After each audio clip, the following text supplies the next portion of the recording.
चलिए, good evening. हम start कर रहे हैं सीपीसी की क्लास। लास्ट क्लास में हमने न्यूमेरिकल वाला पोर्शन स्टार्ट किया था सीपीसी, अदरवाइज हमने पूरी तरह से कंप्लीट कर लिया है। मतलब सीपीसी का जो सेक्शन 11 है वो पूरी तरह से कंप्लीट हो गया था, बेयर से हमने पढ़ लिया। न्यूमेरिकल हमने स्टार्ट किए थे, बेसिक वाले न्यूमेरिकल। हम एक ही क्लास हुई है अभी न्यूमेरिकल्स के ऊपर, बेसिक वाला हम सारा कर चुके हैं। उसके बाद हम थोड़ा थोड़ा लेवल बढ़ा रहे हैं, आज की क्लास में थोड़ा और अप करेंगे उसको, और कल एक और क्लास इसके ऊपर। और मुझे लगता है उसके बाद आपको सारा क्लियर हो जाएगा कि क्या न्यूमेरिकल्स में लिखना है और क्या पूछा जाता है। उसके बाद फिर बुक्स में से करना, कोई प्रॉब्लम आएगी तो पूछना, वैसे आएगी नहीं इतनी प्रॉब्लम उसके बाद। कॉन्सेप्ट आपको क्लियर होना चाहिए। हमने रेस जुडिकाटा की एप्लीकेबिलिटी के लिए सेक्शन 11 में इंग्रेडिएंट्स पढ़े हैं। 6 इंग्रेडिएंट्स होते हैं हमारे पास, हमने चेक करने हैं। 2 सूट होने चाहिए, एक फॉर्मर वाला और एक सब्सिक्वेंट वाला। जो सूट फॉर्मरली यानी कि पहले डिसाइड हो चुका है, इंस्टीट्यूट भले ही पहले हुआ था या नहीं हुआ था, उसको फॉर्मर सूट कहते होते हैं हम, ठीक है। फिर हमने सेकंड क्या पढ़ा वहां पे जो टाइटल है पार्टीज का, दोनों में क्या होना चाहिए, सेम होना चाहिए। दोनों में पार्टीज जो है वो क्या होनी चाहिए, सेम होनी चाहिए। Matter in issue directly and substantially दोनों में सेम होना चाहिए। और अगर वो कंस्ट्रक्टिवली इन इशू भी होता है तभी भी मानते हैं, डीम्ड, कि वो डायरेक्टली एंड सब्सटेंशियली क्या है, सेम है। फाइनली हर्ड एंड डिसाइडेड होना चाहिए। जो मैटर था वो फाइनली हर्ड एंड डिसाइडेड होना चाहिए। हो गई 6 की 6 कंडीशंस। तो ये कंडीशंस अगर फुलफिल हो जाएगी तो रेस जुडिकाटा विल अप्लाई। सभी कंडीशन फुलफिल होनी चाहिए। अगर एक भी कंडीशन हो रही है और बाकी की नहीं हो रही है तो ये नहीं कि रेस जुडिकाटा लग जाएगा। जितनी की 6 कंडीशंस है सारी वो फुलफिल होनी चाहिए। क्वेश्चंस हमने स्टार्ट कर लिए थे, कुछ आपको चेक करना है उसमें कि वो किस पॉइंट पे आपको पूछना चाह रहा है रेस जुडिकाटा। अगर वो पार्टीज के पॉइंट पे पूछना जा रहा है तो आपको वो ज्यादा लिखना पड़ेगा वहां पे। अगर वो मैटर इन इशू पे पूछ रहा है तो वो लिखना पड़ेगा ज्यादा। जो क्वेश्चंस आपको आएंगे या तो टाइटल पे आएंगे या मैटर इन इशू पे आएंगे मोस्ट प्रोबेबली। अगर तीसरे नंबर पे अगर कोई और आने के चांसेस रहते हैं इसके अलावा, वो फिर पार्टीज पे आ जाएंगे, सेम पार्टीज है या नहीं। इसके अलावा कम चांसेस है। नहीं पूछता होता कि सेम, आप बताइए कि 2 सूट हैं, एक ये और वो, बहुत रेयर चांस है। जो कॉम्पिटेंसी वगैरह है कम चांसेस होते हैं, बट वो हमने पढ़ा था ना लिमिटेड जुरिस्डिक्शन वाला, तो वहां से वो पूछा जा सकता है, अदरवाइज कम चांसेस होते हैं। पर करके आप सारा ही जाना। हम आगे स्टार्ट कर रहे हैं क्योंकि मेरी तरफ से तो कंप्लीट है ये topic.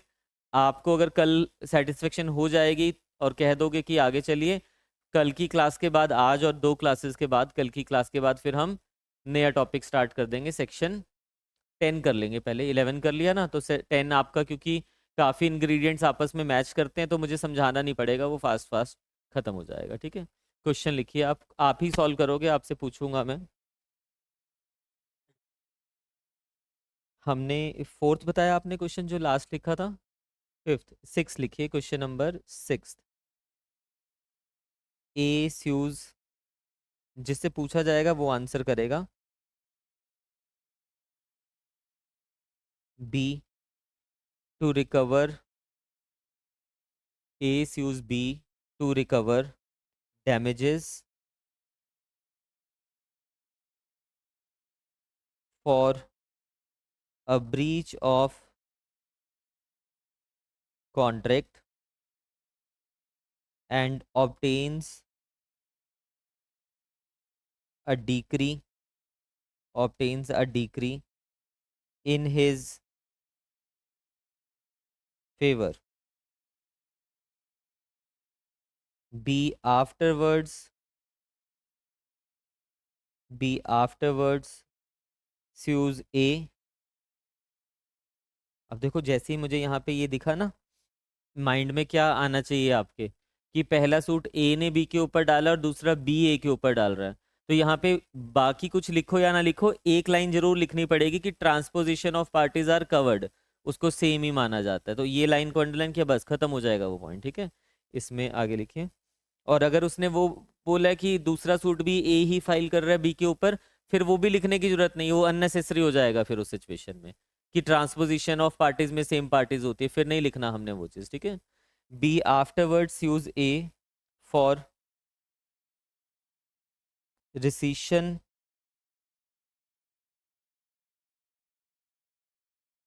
of contract on the ground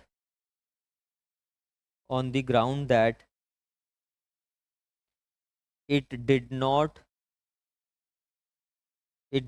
fully represent it did not fully represent the agreement between the parties. Decide.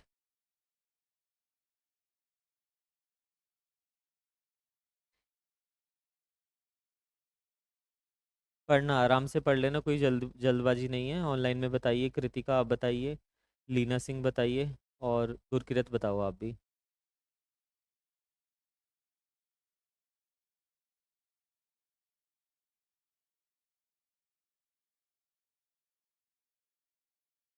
Online में सभी बताओ जो बताना चाहता है।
हाँ जी, प्राची हो गया।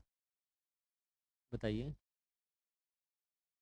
लगेगा। रीज़न, या छोड़िए, रीज़न रहने दो आप। बताओ अर्पित। लगेगा। रीज़न बताओ, अगर लगेगा तो लगेगा। रीज़न।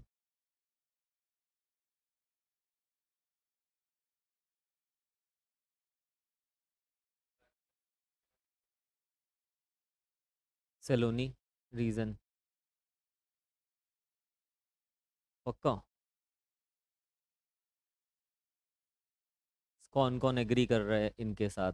मतलब एक दो तीन चार ने बोला है, पांच ने बोला है कंस्ट्रक्टिव रेसिड्यू काटा। मैं तो नहीं कर रहा हूँ एग्री, आप में से कौन कौन कर रहा है बाकी? ध्यान से पढ़ लो क्वेश्चन को।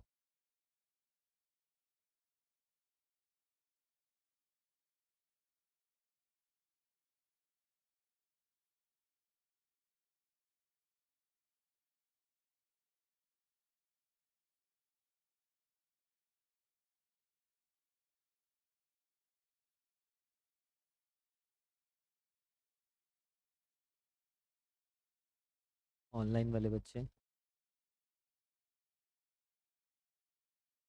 Board by res judicata, barred by constructive res judicata. हाँ जी प्राची, चेंज करना है अपना डिसीजन? नहीं, मैं कंफ्यूज कर रहा हूँ आपको। कंस्ट्रक्टिव रेजुडिकाटा से बार्ड है। मैं, मेरे कहने से क्या होगा? अब कॉन्सेप्ट आपको क्लियर है तो मैं कुछ भी कह रहा हूँ उससे भी फर्क नहीं पड़ता, आपको लॉजिक लगाना है उसके ऊपर, ठीक है? क्या है इसमें कहा हुआ? ए ने बी के ऊपर, मैं जानबूझ के कह रहा था आपको ताकि देखूं कि कौन बाद में भी वही आंसर कर रहा है। ए ने बी के ऊपर सूट फाइल किया, किस चीज़ के लिए? Recovery of damages. ब्री की उसने ब्रीच कर दिया, और बी बाद में कहता है कि इसको तो खत्म करिए कॉन्ट्रैक्ट को, मेरे ऑब्लिगेशन ही नहीं बन रहे थे। तो आपने तब क्यों नहीं लिया वो डिफेंस वहां पे? वो क्योंकि जो कंस्ट्रक्टिव रेस जुडिकाटा है वहां पे जितने भी ground of attack, ground of defence, both are covered ना। तो ये मैटर जो है डायरेक्टली डीम्ड माना जाएगा, directly and substantially in issue था पुराने वाले में। It is barred by constructive res judicata. ठीक है ना? और डिटेल में समझाने की जरूरत तो नहीं है, समझ आ गया? इसमें लिखिए थोड़ा सा, बस आंसर लिख लीजिए एक लाइन में। आंसर लिखिए। Grounds ground would have been taken in previous suit, brackets में लिख देना, बाय बी। बी को ये ग्राउंड पहले ही ले लेने चाहिए थे प्रीवियस उसमें, उसने नहीं लिए, therefore second suit is barred by constructive res judicata. Exam में इतना सा थोड़ा ना लिखोगे, अब मैं हर क्वेश्चन में भी डिटेल में नहीं जा सकता ना एक एक चीज लिखवाने के लिए। एट द एंड जो फाइनल क्वेश्चन करवाऊंगा ना आपको, उसमें मैं आपको पूरा बता दूंगा कि एग्जाम में कैसे आपको प्रेजेंट करना है। अभी के लिए सिर्फ आंसर आंसर खेल रहे हैं हम कि ये इसका आंसर होने वाला है, ठीक है। दोनों में टाइटल क्या रहेगा ए और बी का? पहले वाले में वो मांग रहा है डैमेजेस मांगे, कॉन्ट्रैक्ट ही है, कॉन्ट्रैक्ट के बेसिस पे मांग रहा है वो। ऑफरर एंड ऑफरी, ए ने बी को स्यू किया डैमेजेस के लिए। अब डैमेजेस अगर आप मांग रहे हो किस लीगल कैपेसिटी में मांग रहे हो? कि मैं डिटेल में दिया नहीं है वैसे उसने क्वेश्चन में, बट आप कॉन्ट्रैक्ट के ऑब्लिगेशंस क्रिएट हो रहे तो ऑफरर और ऑफरी होंगे ना, तो उसी लीगल बेसिस पे मांग रहे हैं, वो सेम ही टाइटल है दोनों में, ठीक है। उसमें जाने की भी जरूरत नहीं है डिटेल में एक्सप्लेन करने की, क्योंकि वो जानबूझ के आपको यहाँ पे नहीं दे रहा है उसके ऊपर, क्योंकि वो चाहता नहीं आप उस पर आंसर करो। वो चाह ही आपसे रहा है कि आप कंस्ट्रक्टिव रेस जुडिकाटा बताओ, तो उसी को आपको एक्सप्लेन करना पड़ेगा, ठीक है। नेक्स्ट लिखिए, question number 7।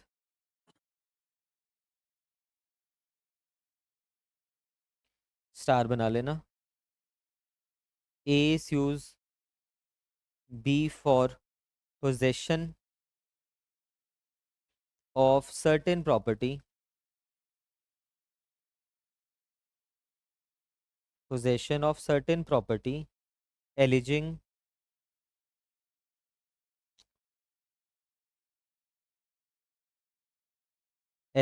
that it has come to his share on partition of joint family property, partition of joint family property.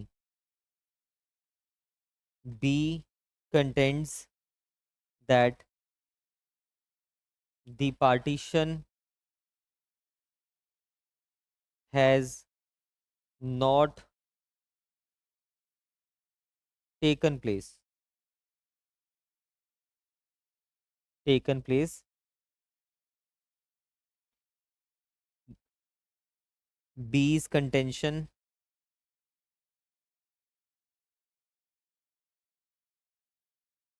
is upheld and suit is dismissed। इसमें लिखना नेक्स्ट पैरा में, A files subsequent suit against, A file subsequent suit against B for partition of joint family property, partition of joint family property. Decide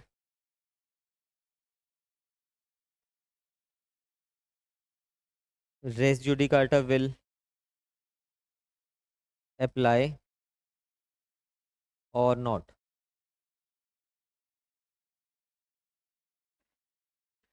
करने दो, बाकियों को करने दो, आप सोचिए एक बारी अच्छे से। ऑनलाइन वाले बच्चे भी कमेंट करो, जिसने भी कर लिया। आराम से करना, 2 मिनट है आपके पास।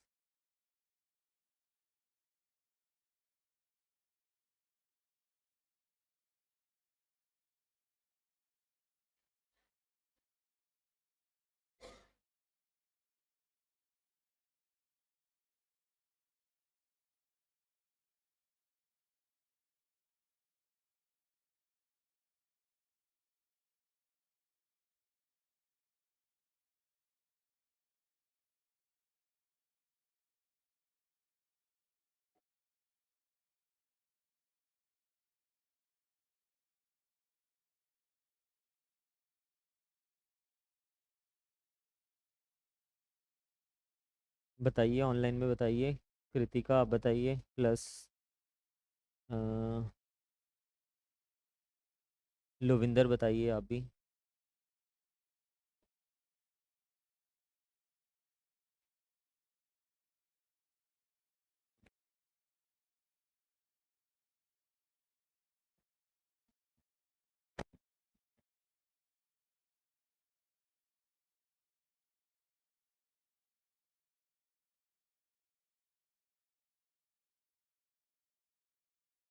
श्रुति बताइए। हो गया? अभी कर रहे हो? कर सोचो। दिव्या, हो गया या कर रहे हो गया, बताइए। हो गया या कर रहे हो अभी? सॉल्व कर रहे हो अभी? कर लो।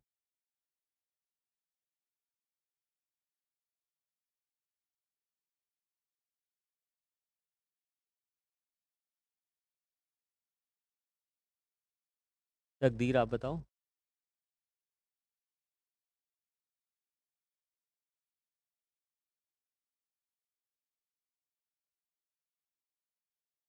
मल रेस जुडिकाटा नहीं लगेगा। ऑनलाइन में लोविंदर कह रही है not barred by res judicata.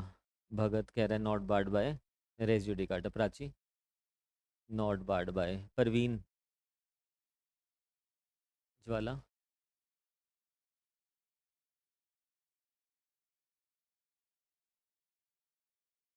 आप देखो कैसे, क्या चेक करोगे? पहले तो 6 इंग्रेडिएंट तो हमें चेक करने हैं ना। अगर आप 6 इंग्रेडिएंट्स की बात करोगे, 6 तो करने भी नहीं पड़ते चेक। आधे तो वैसे ही फुलफिल हो रहे होते हैं। लिखने तो 6 पड़ेंगे आपको कि दीज आर दी असेंशियल्स। इसमें देखो फर्स्ट क्या है, 2 सूट्स। 2 सूट है यहाँ पे, फॉर्मर वाला भी। Parties second, same parties. Same parties, parties भी सेम है ना, उसमें भी वही है ए बी, और दूसरे वाले में भी ए बी है। तो पार्टीज वाला भी सेम है, इसमें भी प्रॉब्लम नहीं है। कॉम्पिटेंसी ऑफ कोर्ट, इसमें भी प्रॉब्लम नहीं है, मान के चल रहे हैं कॉम्पिटेंट है, क्योंकि पिन पॉइंट कर ही नहीं रहा ना किसी चीज़ के ऊपर, तो हम एज्यूम करेंगे। फिर फाइनली हर्ड एंड डिसाइडेड, पहले वाले में डिक्री पास हुई है, फाइनली मेरिट्स पे हुई है वो। हर्ड एंड डिसाइडेड है। अब क्या रह गया इसके अलावा? 2 ही चीज़ें रह गई है। एक रह गया मेरे पास टाइटल, और एक रह गया मैटर इन इशू। मैंने आपको वैसे ही बता दिया था कि मैक्सिमम जो केसेस आपसे पूछे जाते हैं इन्हीं के ऊपर बेस्ड होते हैं। टाइटल के ऊपर पूछा जाएगा और मैटर इन इशू के ऊपर पूछा जाएगा। इसमें लिखिए, इसमें लिखिए, आंसर में लिखना। टाइटल लिखिए सबसे पहले।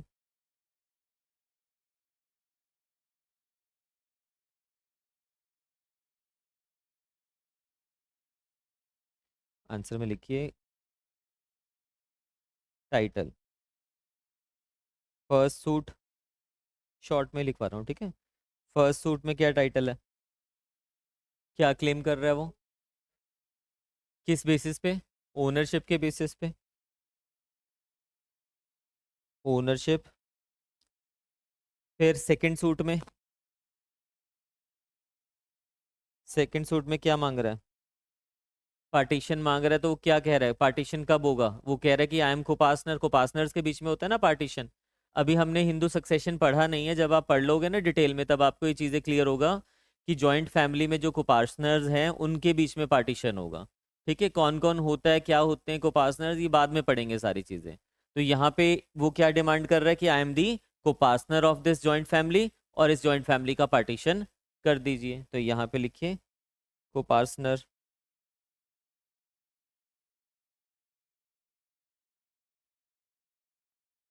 Both are different. Both title are different. पहले में ओनरशिप है, दूसरे में कोपासनर है। फिर लिखिए matter in issue. Matter in issue. First वाले सूट में पहले में उसने ये मैटर इन इशू कोर्ट के सामने क्या होगा कि पार्टीशन, मेन तो पार्टीशन का ही चल रहा है ना वहां पे। इसमें लिखिए पार्टीशन टेकन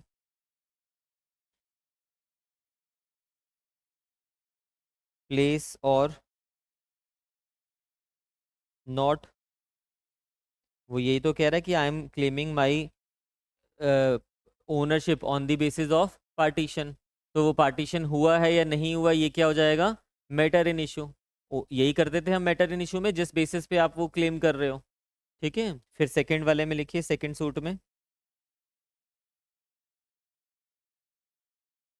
सेकंड में क्या कह रहा है वो? पार्टीशन मांग रहा है ना सेकंड वाले में। तो पार्टीशन किसके बीच में होगा? कोपार्टनर। तो वो कोपार्टनर है या नहीं है, यही चीज है वही देखना पड़ेगा, स्टेटस देखना पड़ेगा जॉइंट फैमिली का। इसमें लिखिए वेदर ही इज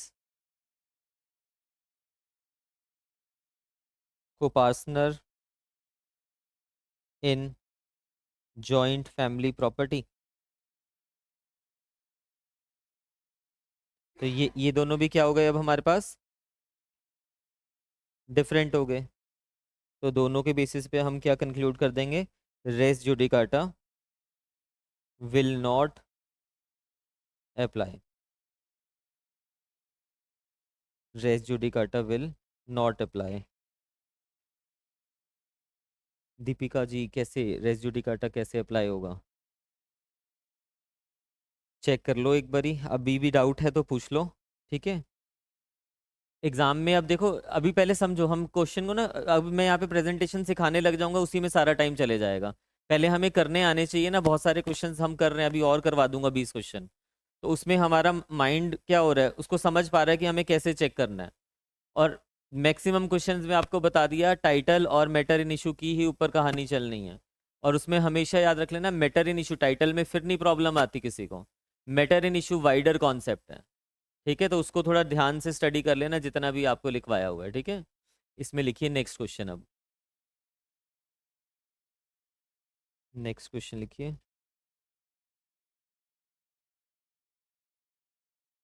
आपको सच बताऊं, देखो अभी भी हर देखो क्या होता है ना, आप में से कुछ बच्चों ने बहुत अच्छे से रिवीजन कर लिया होगा इस टॉपिक का। कुछ बच्चों ने 5 दिन पूरा एंजॉय किया होगा कि मुश्किल से टाइम मिला है। कुछ बच्चे सोच रहे होंगे कि चलो टाइम है, एडीए का एग्ज़ाम भी नोटिफाई हो गया, हम उसके लिए पढ़ लेते हैं। ये सब चीज़ चल रही, तो इस ड्यूरेशन में क्या हुआ, ये रिवाइज करना रह गया होगा। बट कुछ बच्चे ऐसे भी होंगे जिन्होंने प्रॉपरली इसको रिवाइज भी किया होगा। अब जिन्होंने प्रॉपरली रिवाइज किया और वो आज क्वेश्चंस कर रहे हैं, तो मैं श्योर हूँ कि उनको उनके ज़्यादा बेटर तरीके से हो रहे होंगे और वो जल्दी रिस्पॉन्स कर पा रहे हैं। तो जब आप रिवाइज कर लोगे, आप इससे पहले जब हम रेज्यूडी काटा के क्वेश्चंस करते थे ना, मैं सच बता रहा हूँ, आप सोच के देख लेना, सबके साथ होता है ये, क्योंकि उस बेसिस पे मैं बता सकता हूँ। हमें समझ ही नहीं आता था लग रहा है कब नहीं लग रहा। कुछ भी करके रेजिड्यू काटा लगा देते थे और नहीं लगाते थे। बट एटलीस्ट अब आपने रिवीजन नहीं भी किया तो आप सोच तो पा रहे हो ना चीज़ों को, कि टाइटल देख रहे हैं हम, इसमें ये हो रहा है और हाँ ये देखो ये चल रहा है। जब ऐसे और क्वेश्चंस कर लोगे तो आपको प्रॉपर अंडरस्टैंडिंग हो जाएगी उस चीज़ की। बस रिवाइज कर लेना एक बारी पूरे जो नोट्स हैं। इसमें लिखिए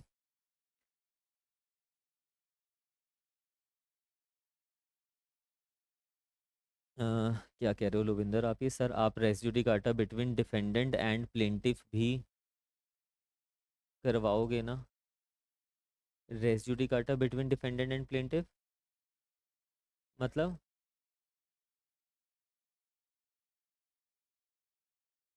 हाँ वो तो करवा दिया मैंने आपको। करवा नहीं दिया? पार्टीज जब हमने किया उसमें हमने डिवाइड नहीं किया, बिटवीन वर्ड मैंने आपको डिटेल में लिखवाया तो हुआ है। अगर वो सूट बिटवीन ही नहीं है तो रेस जुडिकाटा नहीं लगेगा। सेम पार्टीज के बीच में टॉपिक किया हुआ है। क्वेश्चंस का पूछ रहे हो तो क्वेश्चन देख लेते हैं, आता है मेरे पास तो मैं करवा दूंगा, नहीं आया तो वो आपको पता ही है नहीं लगना। ठीक है, जब तक बिटवीन नहीं होगा सूट तब तक वो नहीं माना जाएगा। इसमें लिखिए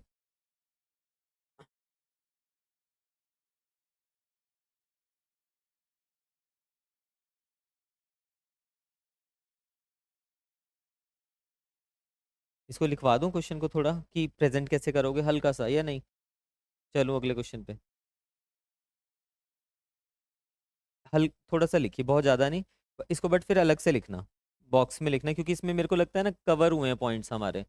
मतलब टाइटल भी कवर हो रहा है, मैटर इन इशू भी कवर हो रहा है, दोनों अलग हैं, तो एग्जाम में कैसे करोगे? प्रेजेंटेशन करके हेडिंग कर लेना। बना सकते हो हाँ। हाँ बट तब बनाना जब वेरी श्योर होगे कि हाँ इसमें यही मैटर इन इशू है और यही चीज़ है। नहीं है तो लिख देना कि नॉट सेम करके, इस तरह से। ठीक है। प्रेजेंटेशन लिखिए, इसमें किस तरह से होगा, सबसे पहले हम लिखेंगे relevant legal provision, section 11 CPC, legal issues. इसको हम क्या कह सकते हैं, और पॉइंट्स ऑफ,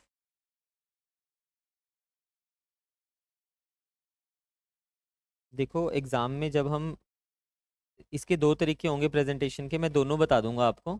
अभी में हमने क्या लिखा, लीगल इश्यूज बनाने, जब भी आप लीगल इश्यूज फ्रेम कर रहे हो, वो देख लेना कि कितने मार्क्स का क्वेश्चन है। अगर क्वेश्चन यहाँ पे मेरे पास है 10 नंबर का, तो मैं 2 लीगल इश्यूज बनाऊंगा। क्वेश्चन है 15 नंबर का, तो मैं 3 बना लूंगा, कोई प्रॉब्लम नहीं है। बट 10 नंबर में अगर मैं 3 लीगल इश्यूज बना रहा हूँ, तो इट मीन्स कि मैं कहीं ना कहीं टाइम मैनेजमेंट के साथ खेल रहा हूँ, और मेरा पेपर नहीं क्लियर होगा, क्योंकि मेरे को लिखना तो सबके बारे में पड़ेगा ना। जब इशू बना रहे हो तो उसके बारे में आपको एक्सप्लेन करना पड़ेगा। अब वैसे देखो, मुझे यहाँ पे इश्यूज बनाने हैं, मैं 3 भी बना सकता हूँ। अगर वो 15 नंबर में, मैं 3 बना के दिखा दूंगा आपको। बट अगर 10 नंबर में आता है, तो मैं 2 ही बनाऊंगा, 2 से काम चल जाएगा। इश्यूज बनाते कैसे हैं, मैं पहला क्वेश्चन करवा रहा हूँ। मेरे ख्याल से आज से पहले मैंने ये 6 महीने पहले बताया हुआ कि लीगल इश्यूज कैसे फ्रेम होते हैं। आप में से मैक्सिमम ने तो देखा भी नहीं होगा लीगल इश्यूज कैसे बनाने होते हैं। तो दूसरी वाली प्रेजेंटेशन हम बार बार कर रहे हैं, हर उसमें कर रहे हैं कि अगर ये कुछ आ जाता है तो उसमें लिखिए legal provision, essentials of this section, law point को डिस्कस किया, रीजनिंग लिखी और डिसीजन दिया। वो वाली प्रेजेंटेशन तो हम नंबर ऑफ टाइम कर चुके हैं। अब मैं आपको लीगल इश्यूज के बेसिस पे बता रहा हूँ। उसके बाद वो वाली भी बता दूंगा कि इस क्वेश्चन में अगर आप करना चाहो, जो एग्जाम में आप क्वेश्चंस करते हो, एग्जामिनर को डाइवर्सिटी दिखाइए, वो बेटर रहता है। डाइवर्सिटी मतलब मैक्सिमम क्वेश्चन उसी फॉर्मेट में करो जो आज तक हम करते आए हैं। जो लीगल इश्यूज फ्रेम वाले क्वेश्चंस हैं, 1 या 2 क्वेश्चंस में करना।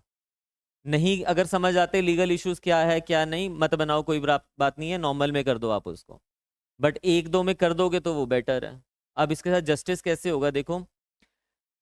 अगर मैं इस पूरे क्वेश्चन को जो भी हमने सॉल्व किया, इसमें पूरे में आपको क्या लगता है कि अगर आप इन नॉर्मल लिख रहे हो, नॉर्मल वे में, तो कौन सी ऐसी 2 चीजें हैं जो असेंस है, जो मुझे डिस्कस करनी चाहिए एग्जामिनर के साथ, जो एग्जामिनर चाहता है कि बच्चे को इस चीज के बारे में पता हो।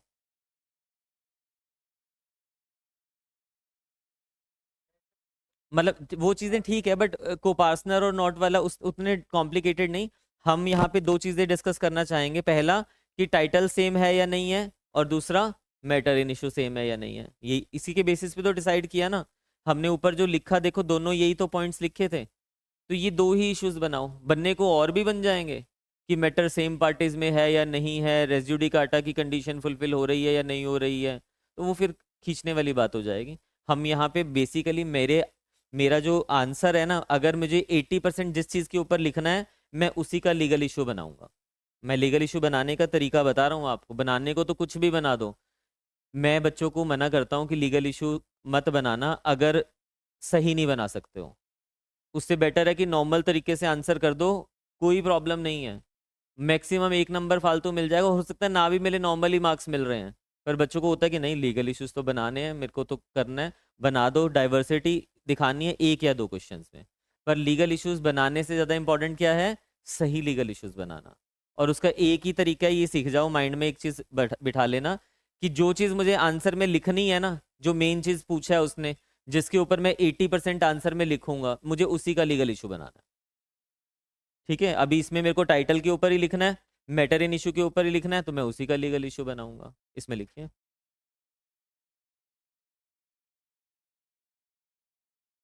फर्स्ट,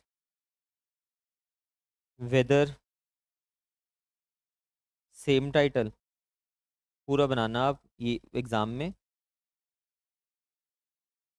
मैंने शॉर्ट में लिख दिया, ठीक है। सेकंड, वेदर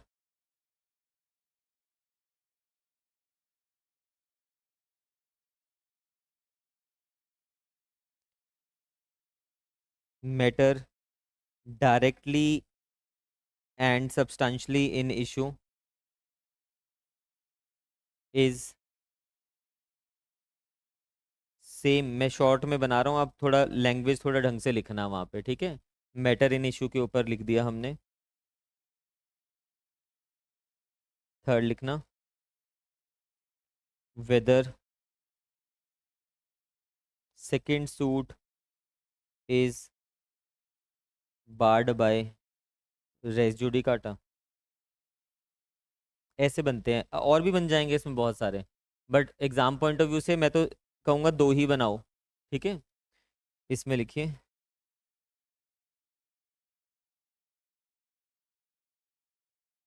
सबसे पहले हम जब इसको डिस्कस करेंगे, हम सबसे पहले इस तरह से लिखते हैं, असेंशियल्स ऑफ सेक्शन 11, बिल्कुल शॉर्ट में क्या क्या है हमारे पास, first, second, third, fourth, fifth, sixth, छः की छः एसेंशियल्स आपने सिर्फ लिखनी है। और हो सके तो इतने शॉर्ट में भी कर देना, 2 सूट्स होने चाहिए, same title, litigating under a same title, ऐसे लिख देना, ठीक है। सेम पार्टीज,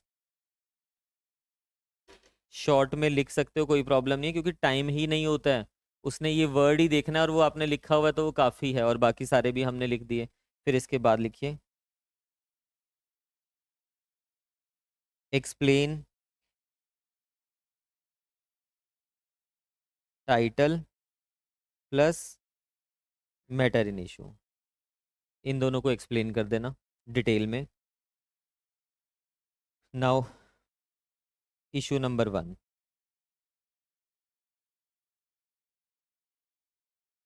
इशू नंबर 1 जो है ना, इसका जो बनाया है आपने, क्या कि टाइटल के ऊपर था ना, इस टाइटल वाले को फैक्ट से रिलेट कर देना। जो प्रेजेंट केस के फैक्ट्स होंगे ना, देखो एक्सप्लेन तो मैंने यहाँ पे कर दिया टाइटल क्या होता है क्या नहीं होता है, लीगल कैपेसिटी उसकी।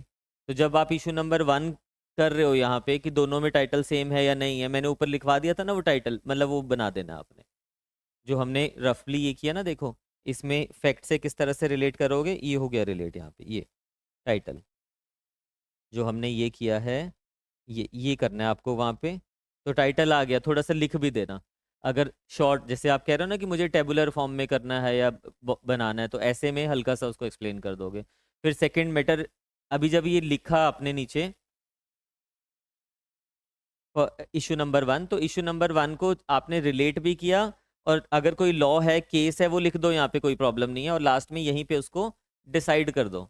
Therefore issue number 1 is decided in affirmative, या issue number 1 is decided in negative. यहाँ नहीं डिसाइड करना, पहले इशू नंबर 1 की रीजनिंग दे दो उसको। मतलब ये जो मेरा लॉ पॉइंट है, 2-3 तरीके हैं, मैं चाहता तो इस लॉ पॉइंट को क्या कर सकता था, इस इशू के बीच में ही डिस्कस करता, इस इशू के बीच में ही फैक्ट्स को डिस्कस करता और उनको रिलेट कर देता आपस में। मैं अलग से क्यों कर रहा हूँ इस चीज को, यहाँ पे लॉ को अलग से क्यों लिखा, क्योंकि कई क्वेश्चंस में क्या होता है, लॉ पॉइंट सेम होता है और इश्यूज अलग अलग उस पे बने होते हैं, तो मुझे वो रिपीटेटिव 2 बार ही नहीं लिखना पड़ेगा, तो बेटर है कि ऊपर ही लिख दिया मैंने, वो पूरा एक साथ कंबाइन कर दिया लॉ पॉइंट को। और फिर फर्स्ट इशू को एक्सप्लेन किया, सेकंड को एक्सप्लेन किया, लिखिए आगे, इशू नंबर 2,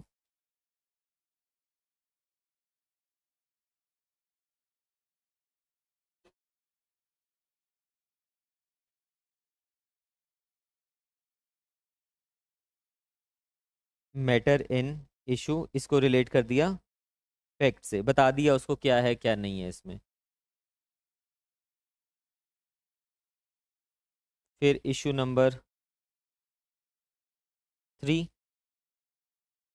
इशू नंबर 3 क्या था, रेस जुडिकाटा से बाढ़, इसको कंक्लूड कर दिया यहाँ पे हमने, इस वाले पॉइंट को कंक्लूड कर दिया और लास्ट में डिसाइड कर दिया, that is not barred by res judicata. क्यों, title and matter in issue are different, conditions of section 11 are not fulfilled. हाँ हाँ, इसमें आ जाएगा ना सब कुछ आपका, जब आप इसको एक्सप्लेन कर रहे हो मैटर इन इशू को, उसमें लॉ ही, मैंने तो सिर्फ फैक्ट से रिलेट किया ना, जो लॉ है अगर आपने ऊपर एक्सप्लेन कर दिया ठीक है, नहीं तो यहीं पे एक्सप्लेन कर दो, एक जगह तो करोगे ही ना, बताना तो पड़ेगा उसको क्या है क्या नहीं है। कोलेटरल और उस पर तब जाना जब क्वेश्चन में वो पॉइंट है अगर आपका, ठीक है। क्या क्या था क्वेश्चन, क्या था इसमें, क्या पूछा था इसने, अच्छा को पार्टनर, और वो नहीं, उसने डिसाइड ही नहीं किया ना वहाँ पे, उसको डिसाइड किया क्या उसने, B contends that partition has not taken place, B's contention is upheld. हाँ, तो पार्टीशन किया थोड़ा ना उन्होंने, हुआ नहीं है, हाँ। हम्म, नहीं है नहीं है, ये सिर्फ कंटेंशन रेज नहीं किया उसने, आप समझो कोलिटरली क्या होता है, जब कोर्ट कुछ डिसाइड कर रहा है। यहाँ पे वो डिसाइड नहीं कर रहा कुछ कुछ चीज को, वो सिर्फ ये कह रहा है कि पार्टीशन नहीं हुआ बस इनका। ठीक है, इसमें लिखिए। हम्म। तो अभी वाले में वो क्या कह रहा है, अभी वाले में तो कह रहा है पार्टीशन कर दो। कोलिटरली क्या होता, अगर उसने उस समय डिसाइड किया होता कि पार्टीशन हो गया है, मांगा नहीं था पार्टी, सपोज मेन इशू नहीं था कि पार्टीशन हुआ या नहीं हुआ, बट कोलिटरली डिसाइड कर दे कि पार्टीशन हो गया है, और अब सूट डलता है कि पार्टीशन कर दो, फिर वो कोलिटरल होता। समझ रहे हो?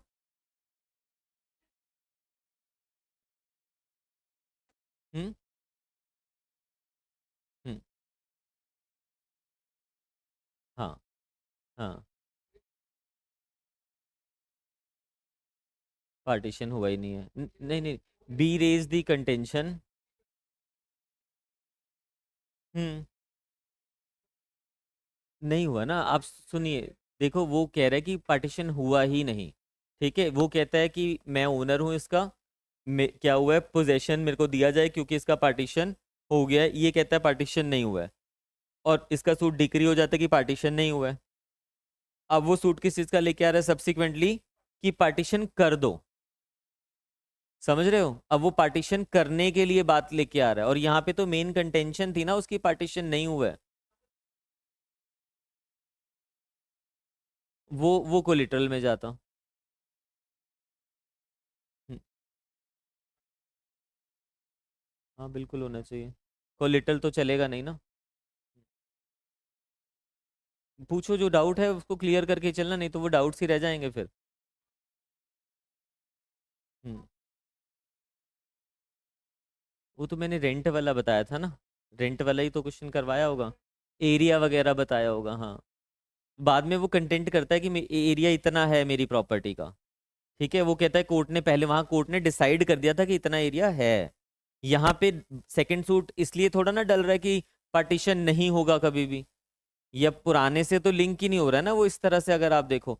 वो कहता है पार्टीशन हुआ ही नहीं, कोर्ट कहता है नहीं हुआ है। ये तो नई चीज लेके आ रहा है कि पार्टीशन कर दो फिर। पार्टीशन करना थोड़ा ना उसमें डिसाइड हुआ है। अगर पार्टीशन करना डिसाइड हुआ होता और अभी भी वो कहता कि पार्टीशन कर दो, तभी होगा ना वो मैटर, या तो कोलिटरली या फिर डायरेक्टली होगा। आप चीजों में डिफरेंस समझो ना। इसमें उसने बोला कि मैं ओनर हूं, पार्टीशन हो गया है। दूसरी पार्टी कहती है पार्टीशन हुआ नहीं है। वो फिर आया सूट लेके कहता है पार्टीशन कर दो। हाँ, फिर क्या हुआ? इशू भले ही, कंटेंशन तो वो लेके आया ना। पोजेशन किस बेसिस पे मांग रहा है वो, पार्टीशन के बेसिस पे तो मांग रहा है कि I am the owner of the property, मेरा पार्टीशन हो चुका है। हम्म।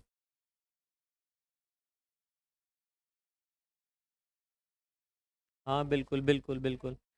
इश्यूज जब हम बनाते हैं, वो कैसे बनाते हैं हम इश्यूज, दोनों की प्लीडिंग्स को देखेंगे हम, प्लेंट को भी देखेंगे, डब्ल्यूएस को भी देखेंगे। आप जो एक बारी मेरी बात समझना, जो मैं क्या कहना चाह रहा हूँ। इसमें वो कहता है कि जो ये मैटर है मेरा, पार्टीशन इसका हुआ ही नहीं है, कोर्ट कहता है पार्टीशन इसमें हुआ ही नहीं है। अगर कोर्ट ने ये कहा होता ना कि पार्टीशन हो गया है, और वो लेके आता कि पार्टीशन हो कर दीजिए, अब एक ही सीक्वेंस में चल रहा है, फिर देखते हैं कि वो कोलेटरली इशू था या डायरेक्टली एंड सब्सटेंशियली इशू था। अब तो वो अलग अलग ट्रैक पे चल रहे हैं, उसमें तो देखने की जरूरत ही नहीं है हमें ये चीजें। ठीक है। हाँ, ये समझ आ गया। इसमें लिखिए।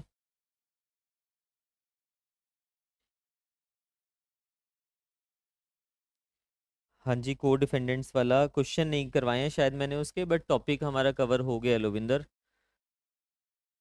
जब हमने पार्टीज टू सूट लिखा है उसमें हमने वो टॉपिक कवर किया हुआ है, बिटवीन को एक्सप्लेन करते हुए मैंने मे बी एग्जाम्पल वगैरह साथ में लिखवाए हैं वहाँ पे आपको, है ना।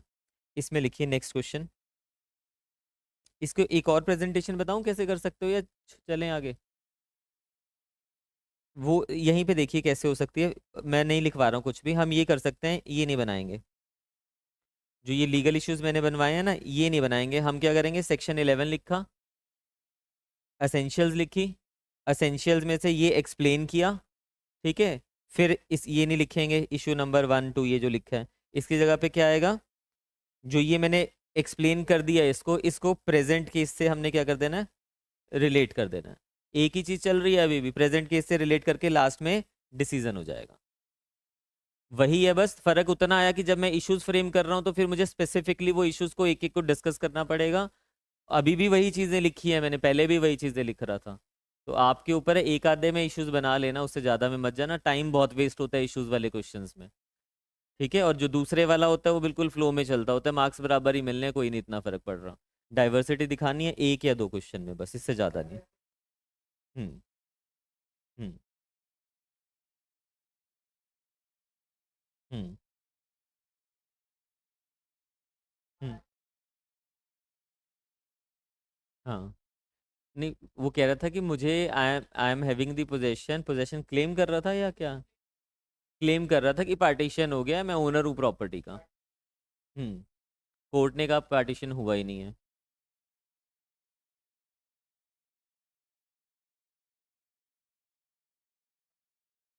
हाँ, तो कोर्ट कह रहा नहीं हुई है। पार्ट देखो ना, उसके अकॉर्डिंगली वो पार्टीशन हो गई थी, उसके अकॉर्डिंगली हो गया था। अब व्हाट इज वैलिड पार्टीशन या नहीं है वैलिड, वो तो हम फिर सक्सेशन में पढ़ेंगे ना, कि वो पार्टीशन हुआ भी या नहीं हुआ, पार्टीशन वैलिड है या नहीं है। बाकी क्या लीगल फॉर्मेलिटीज पूरी की गई या नहीं की गई है, कोर्ट कहता है नहीं ये पार्टीशन नहीं माना जाएगा। हाँ, कोर्ट ने पार्टीशन को मना कर दिया तो कहता कि कर दो फिर पार्टीशन, उसके लिए तो ला सकता है। हाँ। नहीं नहीं नहीं, आप खुद कोर्ट को कह रहे हो कि पार्टीशन हो गया है और उसी में कह रहे हो कि पार्टीशन कर दो, वो हो जाएगा उसमें। कोर्ट, आप कह रहे हो कि पार्टीशन हो गया है, कोर्ट कहता है नहीं हुआ है, तो आप तो यही बोलोगे ना फिर कर दीजिए। ये तो अलग केस हो गया ना उसमें। आप एक ही केस में दो कॉन्ट्राडिक्टरी प्ली नहीं ले सकते हो, वो अलग अलग है बिल्कुल यहाँ पे। और वो कॉन्ट्राडिक्टरी है भी नहीं यहाँ पे। हाँ। क्वेश्चन नंबर क्या हुआ ये अब नेक्स्ट वाला हमारा? एट। एट लिखिए।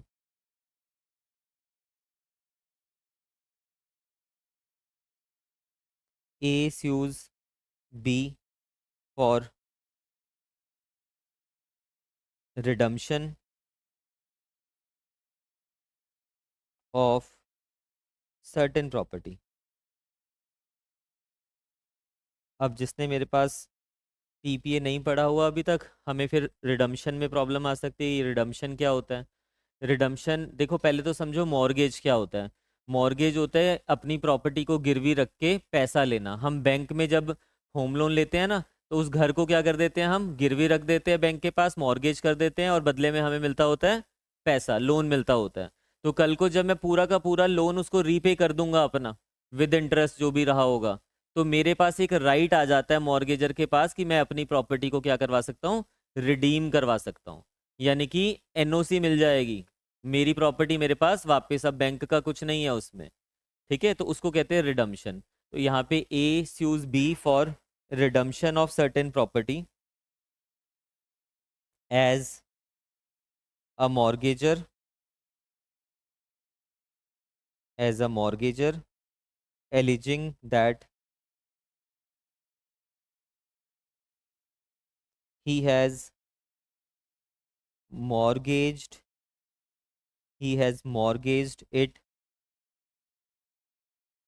with possession to be, he has mortgaged it with possession to be,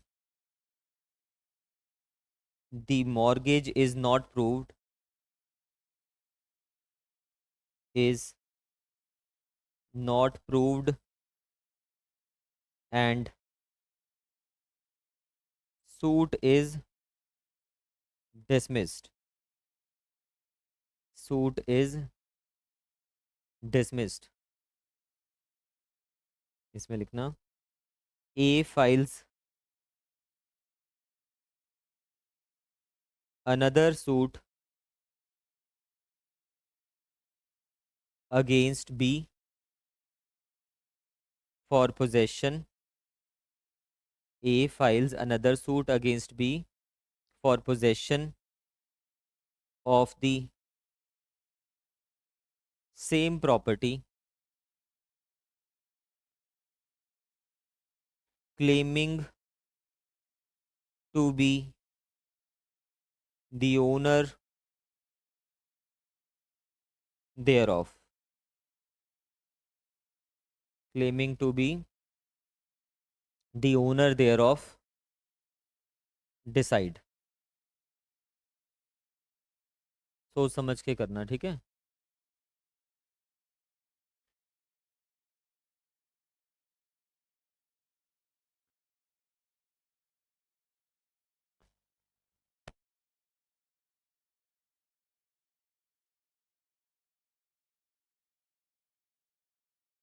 online वाले कमेंट कीजिए जैसे ही हो जाएगा।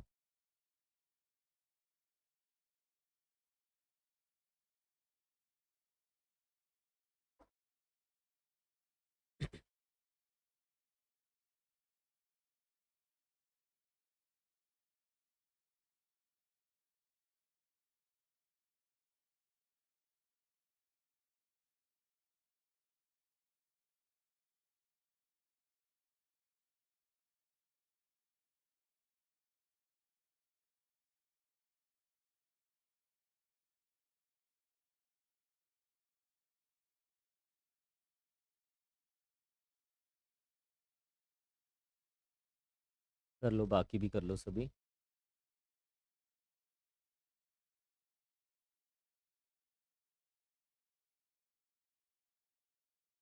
कृतिका बताइए आप ऑनलाइन में, गुरकिरत आप भी बताओ।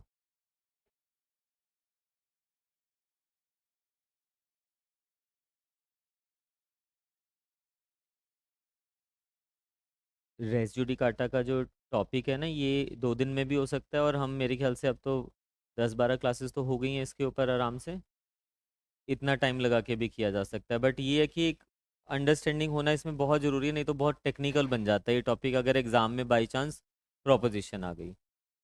तो अभी हमारे पास तैयारी में टाइम होता है, तो उसमें लगाइए टाइम, कोई प्रॉब्लम नहीं है।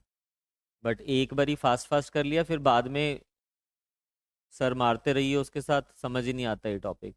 बुक्स में से पढ़ते रहिए, कुछ भी चल रहा है, कुछ भी चल रहा है मतलब, वो समझाने का वो ट्रैक नहीं उसमें दिया होता आपको, बस वो तो डिस्कस कर रहे हैं आपके साथ।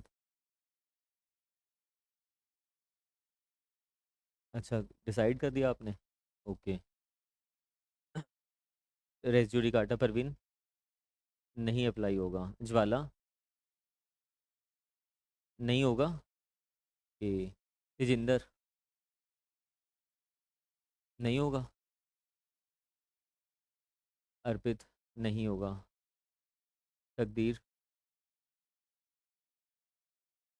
कंस्ट्रक्टिव रेस जुडिकाटा लगना चाहिए, कैसे? एक चीज देखो, पहले तो ना आपको मैंने समझाई है एक चीज, कंस्ट्रक्टिव रेस जुडिकाटा सिर्फ बात करता है मैटर इन इशू की। समझना इस चीज को, मैंने लिखवाई उस समय भी, मैंने लिखवाई आपको कि कंस्ट्रक्टिव रेस जुडिकाटा सिर्फ बात करेगा मैटर इन इशू के, इसके अलावा किस चीज की बात नहीं कर रहा वो।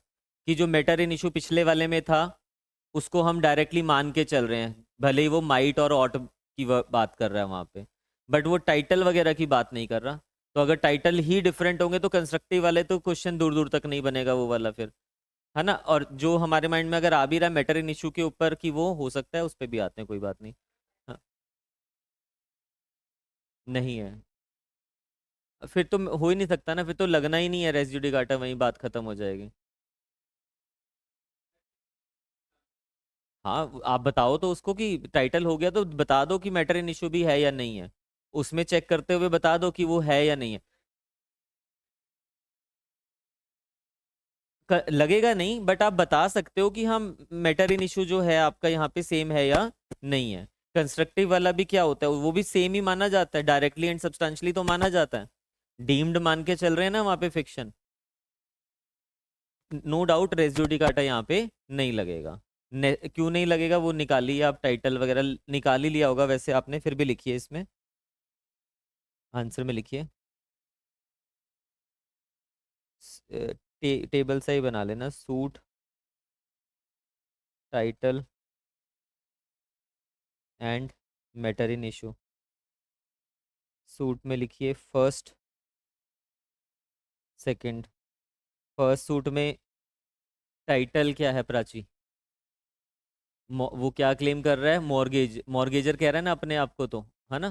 तो उसके लिए हम कहें, क्योंकि उसके पॉइंट ऑफ व्यू से देख रहे हैं, ये हो जाएगा मॉर्गेजर। और सेकंड वाले में क्या कहता है, मैं कौन हूँ, ओनर, तो यहाँ पे ओनरशिप हो गया,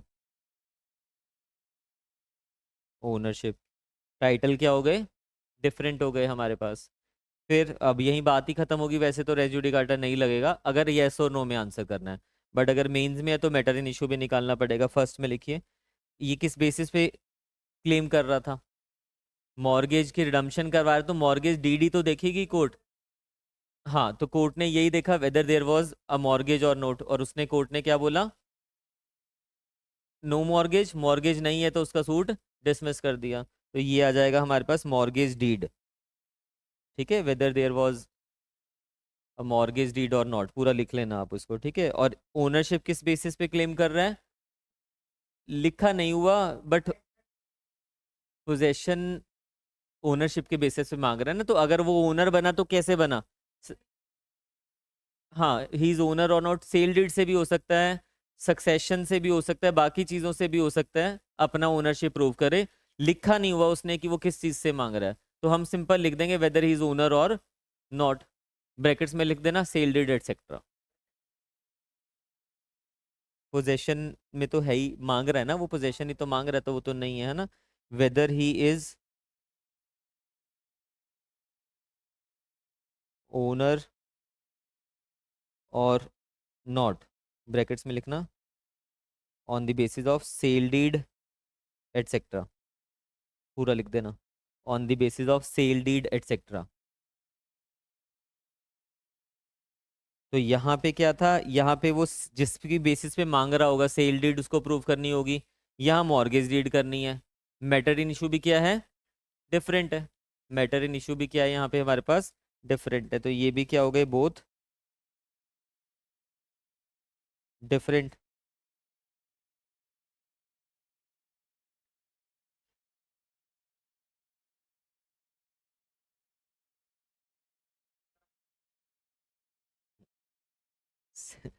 second suit is not board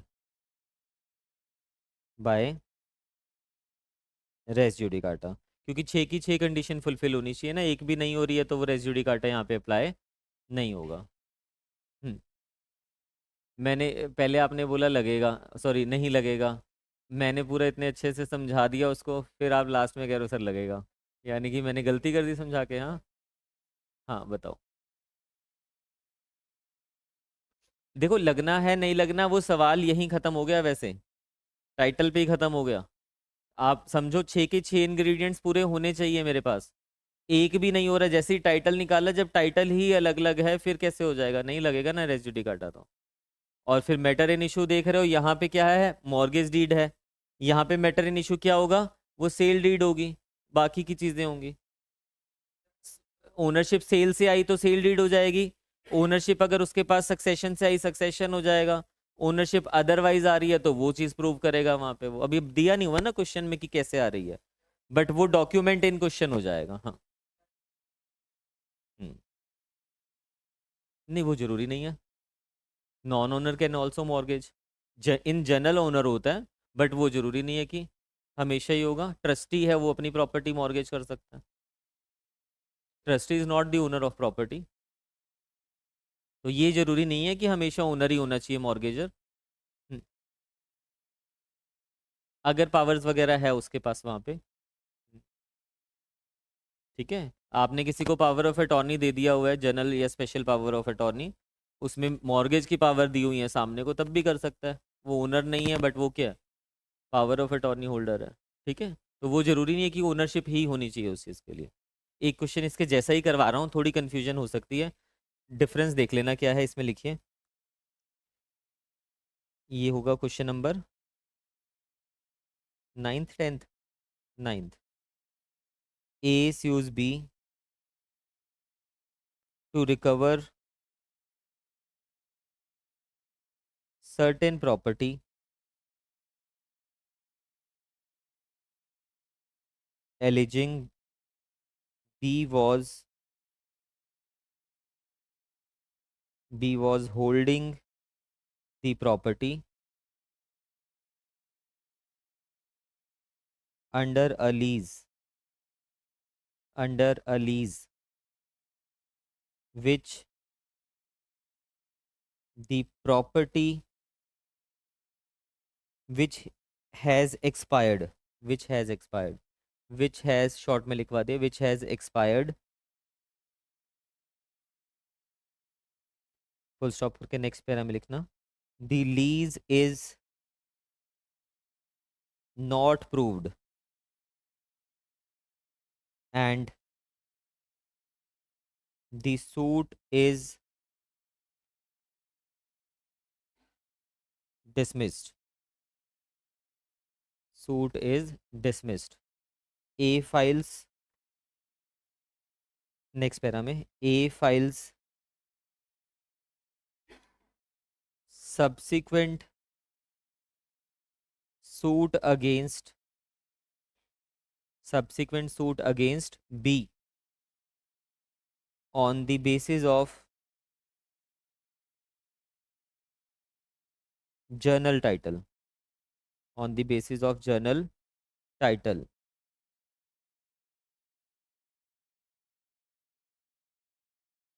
confusion तो खैर क्या ही होगी, नहीं होनी हो तो नहीं रही ना, सेम ही तो है, ऑलमोस्ट सेम ही है क्वेश्चन। हाँ, जो अभी हमने किया और ये वाला जो क्वेश्चन है ऑलमोस्ट सेम सेम सा ही है। पहले देखो ना, सेम करो आप वैसे ही। क्या लिखा था हमने यहाँ पे? सूट, यहाँ पे टाइटल, यहाँ पे matter in issue, first second. पहले वाले में बताओ टाइटल क्या है? पहले वाले में ये मांग रहा है कि आई एम दी लेसर, जिसने सूट फाइल किया उसका देख रहे हैं बस हम। सेकंड वाले में क्या कह रहा है? मैं कौन हूँ? ओनर। टाइटल अलग हो गए दोनों के। दूसरे वाले में मैटर इन इशू क्या होगा? जब लेसर कह रहा है तो क्या इन इशू होगा? Lease deed. तो यहाँ पे लीज डीड, और कोर्ट ने यही तो बोला कि there is no lease deed. Court ने लीज डीड को ही नहीं माना। क्यों नहीं माना? लीज डीड आपको याद है जब हमने पढ़ा था टीपीए में, लीज डीड की भी तो फॉर्मेलिटीज होती हैं। आपने लीज डीड करवा लिया, रजिस्टर नहीं करवाया, ये चीज़ें जब आप नहीं कर रहे हो तो फिर तो वो लीज डीड की वैलिडिटी नहीं रहेगी। आपकी तरफ से भले ही वो लीज डीड है, बट लीगल फॉर्मेलिटीज फुलफिल करनी पड़ेगी। कोर्ट कहता है नहीं नहीं ये कोई लीज डीड नहीं है। तो फिर वो सेकंड सूट लेके आ रहा है, कहता है I am the owner of this property. किस बेसिस पे बताया नहीं है। मान लेते हैं for example sale deed. Owner कैसे बना होगा? या तो सेल डीड से बना होगा या किसी और तरीके से बना होगा। दिया होता तो ठीक है, नहीं दिया तो हम उस चीज की बात कर रहे हैं ना, whether he is owner of the property और नॉट। पूरा लिखना है, पूरा लिख देना। ओनरशिप के लिए उसको वो पर्टिकुलर जिस बेसिस पे अपना टाइटल क्लेम कर रहा है उसको प्रूव करना पड़ेगा वहां पे। तो यहाँ पे लीज डीड के बेसिस पे थोड़ा ना कर रहा है वो अपना टाइटल, वो तो कुछ और होगा ना उसके अलावा। मैटर इन इशू भी क्या है? अलग है। और टाइटल भी क्या है? डिफरेंट है। Both are different. तो ये भी क्या हो जाएगा? ये पेपर में प्रीलिम्स में पूछा जा चुका है आपसे। लिखो इसमें both different, not barred bye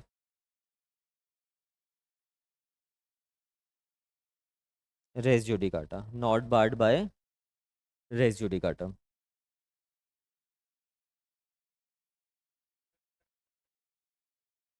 कैसे लगा रहे हो?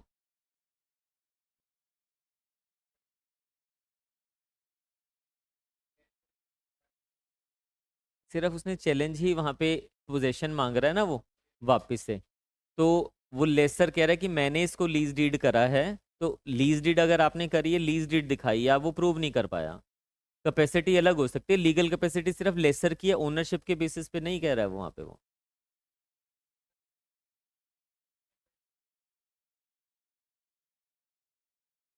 अगर तब होता ही ना ओनर, वो फिर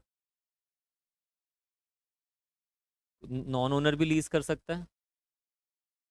अथॉरिटी अगर उसको मिली हुई है,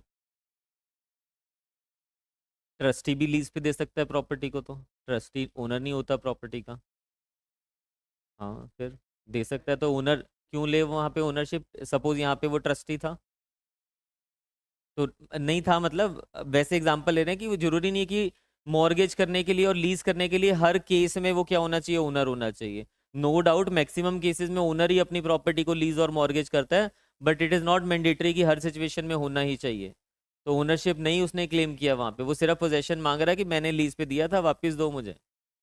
इन जनरल आप रेंट के लिए इविक्शन करवाते हो जब टेनेंट की, तो आप क्या वहां पे सूट फाइल करते हो उसके ऊपर? यही तो फाइल करते हो कि मेरे को दो वापस क्यों, बिकॉज मैंने इसको रेंट आउट किया था ये प्रॉपर्टी। सूट कौन कौन फाइल कर सकते हैं? लैंडलॉर्ड कौन होता है वो एक वाइडर टर्म है, आपने जब मेरे पास रेंट किया था आपको बताया था। जरूरी नहीं कि ओनर ही उसमें आता होता है ना? तो ऐसे ही यहाँ पे भी सारे सिचुएशंस हैं। ठीक है, अगला क्वेश्चन लिखिए, कोई बात नहीं, दो दो क्वेश्चन और कीजिए, फिर देखना थोड़ा और क्लियर हो जाएगा।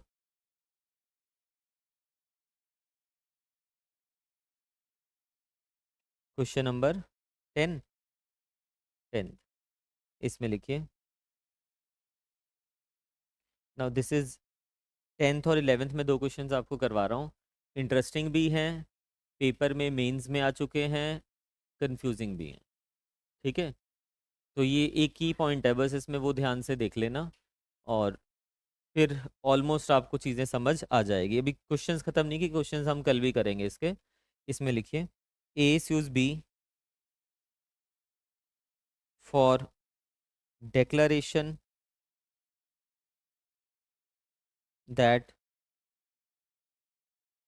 he is entitled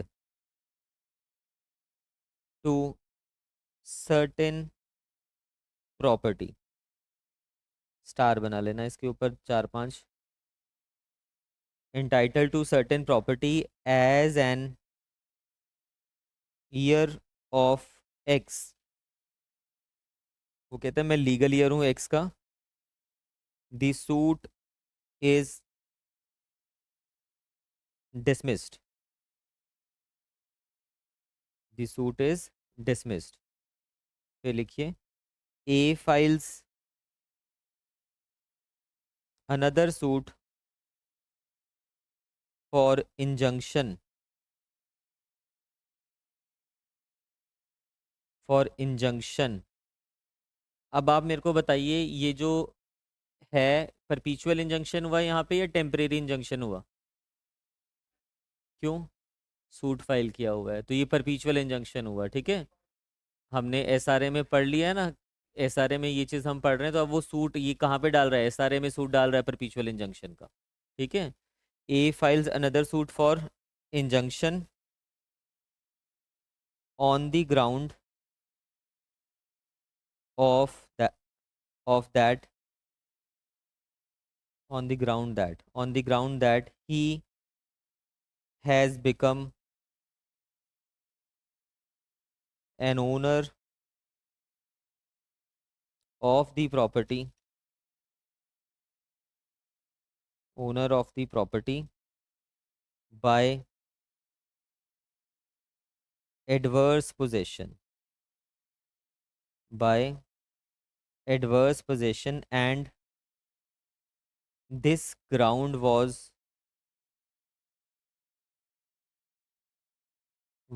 available to him even at the time of previous suit, but previous suit but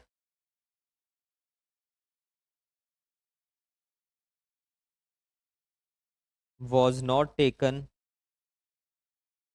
was not taken at that time, not taken at that time। बताइए।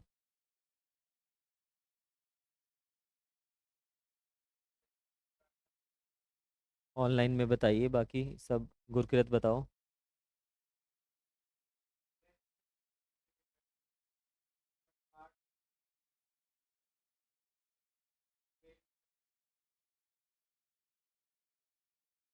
कोई बात नहीं, और देखो सोचो, पहले आराम से करो, ऐसे जल्दबाजी ना करो, समझ लो उसको पहले अच्छे से।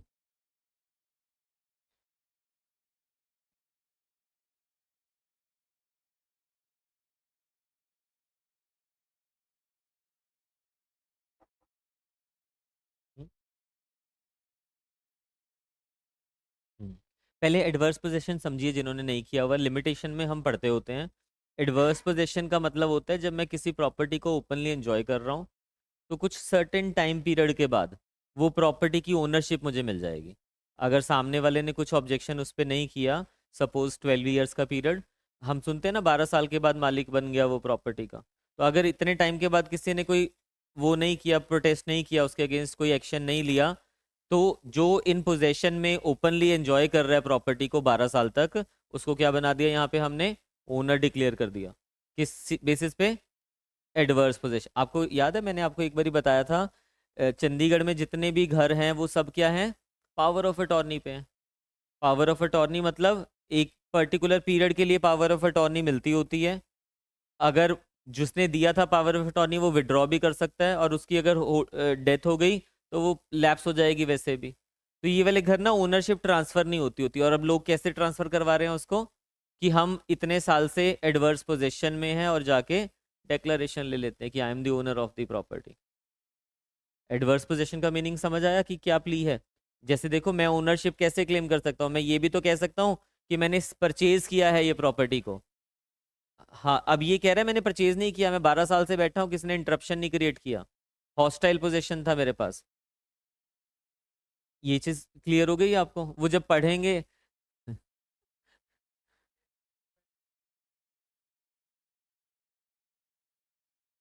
तो जब हम वो टॉपिक बताता हूँ आपको भी, है ना, जब वो टॉपिक हम डिटेल में पढ़ेंगे ना, 27 सेक्शन लिमिटेशन का, तब देखेंगे इन डिटेल एडवर्स पोजेशन क्या होता है क्या नहीं। अभी सिर्फ इतना ही समझिए आप कि 12 साल तक वो पोजेशन में बैठा है तो वो ओनर बन जाएगा, बस बात खत्म। ठीक है, अब वो दूसरी में ओनरशिप इस बेसिस पे क्लेम कर रहा है। अब सॉल्व कीजिए इसको।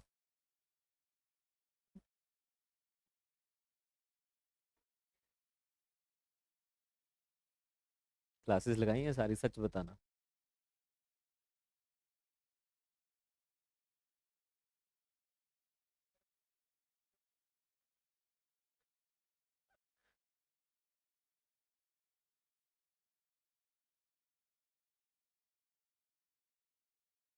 मैंने कब बोला कि अपने बच्चे को कर रहा है वो ऑब्स्ट्रक्ट या ऐसा कुछ? वो तो पहला सूट था, उसमें ले रहा है वो तो प्ली। और लीगल ईयर किसका है, वो सी का है या दूसरे पर्सन का, एक्स का? हाँ, बी के ऊपर केस फाइल किया कि मैं लीगल ईयर हूँ। एक्स कौन है हमें, वो कौन है, क्या नाम है, बी कौन है हमें क्या पता, बच्चा थोड़ा ना उसका वो। हाँ, पोजेशन में जो जिससे पोजेशन मांग रहा है वो। पोजेशन भी है या नहीं, एंटाइटलमेंट बता रहा है अपनी बस की, मेरे को मिलनी चाहिए प्रॉपर्टी है।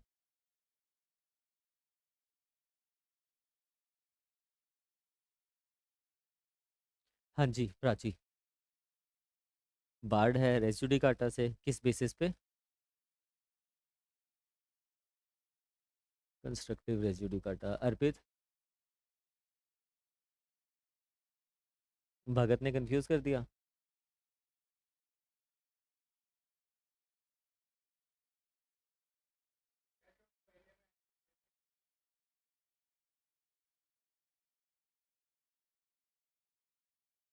पहले यार देखो ना आप, बेसिकली वो ए ने पार्टीज वगैरह पे तो कोई कंफ्यूजन होगी नहीं हमें, है ना। यहाँ पे क्या डिक्लेरेशन मांग रहा है, that he is entitle certain property as a legal heir. Entitlement मतलब लीगल ईयर क्या बनेगा, ओनर ही तो बनेगा ना प्रॉपर्टी का। ओनरशिप मांग रहा है वो प्रॉपर्टी की, लीगल ईयर क्या हुआ? हाँ, तो लीगल कैपेसिटी क्या हुई उसकी, ओनरशिप ही तो मांग रहा है ना यहाँ पे कि मैं ओनर हूँ इस प्रॉपर्टी का। एंटाइटलमेंट मांग रहा है on the basis of ownership. क्यों? क्योंकि मैं लीगल ईयर हूँ। ठीक है। हाँ, मैटर इन इशू क्या होगा वहां पे कि वो अ, है या नहीं है, ठीक है, कि आपके पास इस बेसिस पे तो नहीं हो रही है, बिल्कुल ठीक है। फिर सेकंड सूट किस चीज का फाइल किया उसने? A files another suit for injunction on the ground that he has become.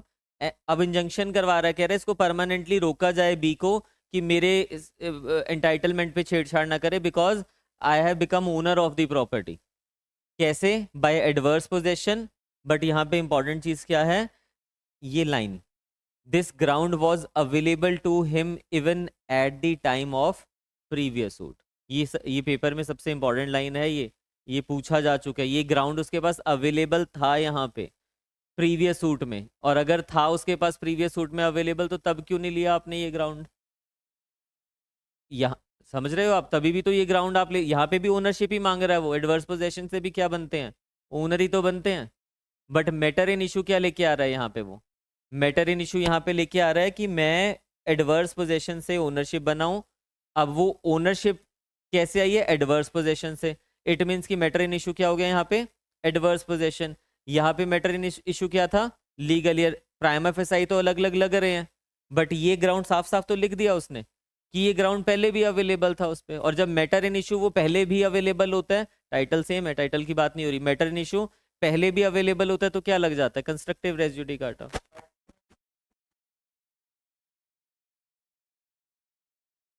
पहले अगर वो लगा लेता तो म्यूचुअली डिस्ट्रक्टिव हो जाते वो।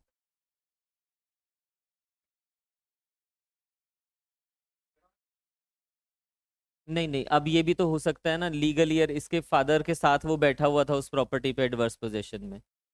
समझ रहे हो? तो फादर का टाइटल आया, वो लीगल ईयर है उसका, वो फादर की डेथ हो गई उसके बाद मांग रहा है। वो तो कोई भी सिचुएशन हो सकती है ना। एक और क्वेश्चन कीजिए इसके साथ का, फिर इन दोनों को डिस्कस करते हैं। एक और क्वेश्चन कर लीजिए, ठीक है, क्योंकि वो जरूरी है इसके साथ करवाना। इसका आंसर लिख लीजिए, barred by constructive res judicata. Barred by constructive res judicata.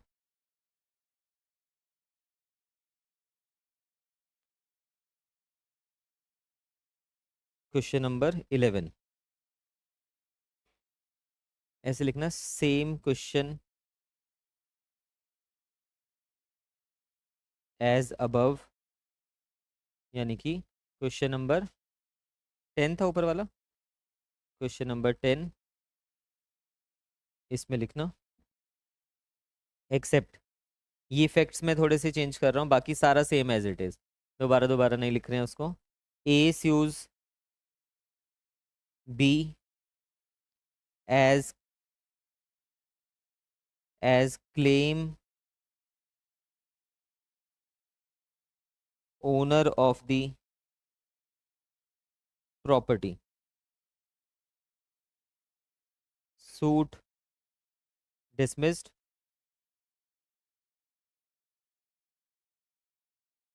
holding he is not the owner,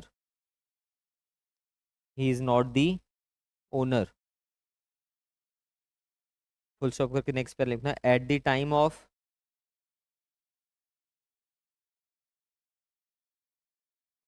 first suit, eight the time of first suit A is in possession of the property, but 12 years has not completed, 12 years has not completed। ढंग से समझ के करना है इसको, जिससे पूछूंगा वो बताएगा। इसके साथ लिख दो ना, not completed after the statutory period,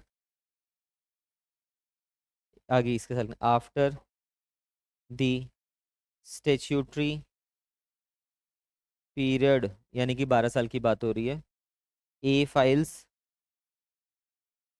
another suit on the basis of his title based upon adverse possession, title based on adverse possession.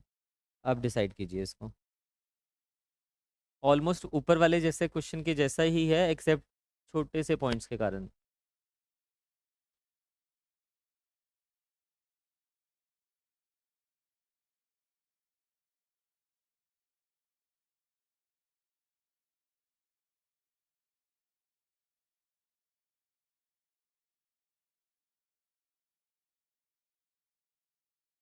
बताइए, ऑनलाइन वाले बच्चे बताइए।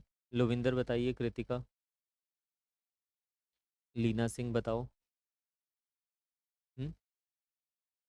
नहीं होगा। Prachi, not barred bye. तकदीर, हाँ बताओ तकदीर। नॉट बार्ड, रीजन